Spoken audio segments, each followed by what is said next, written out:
Pwede pala dito mga isda, magbabayad ka lang. Parang yung fishing license mo is $60. 3 years. 3 years na. Ayun no, may nag-fishing sa baba.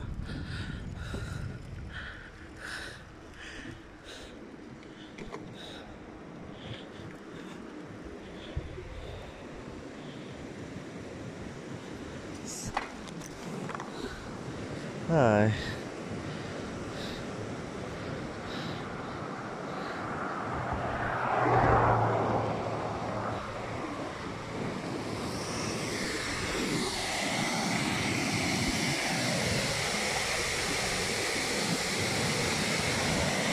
Nalaglag ang cellphone ko, wala na.